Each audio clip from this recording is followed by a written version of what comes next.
ஸ்ரீனி ஜோதிடம் சகோதர சகோதரிகள் அனைவருக்கும் வணக்கம்.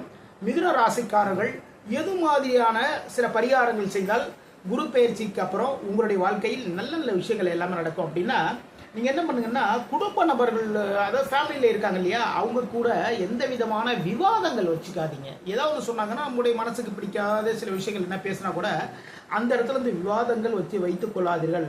அதாவது மௌனம் கலகநாசின்னு சொல்லுவாங்க இல்லையா, இதுமாரி வச்சுக்கோங்க. அதுக்கப்புறம் உங்களுடைய நண்பர்களுக்கு உங்களால் முடிந்த உதவிகளை எல்லாம் பண்ணுங்க.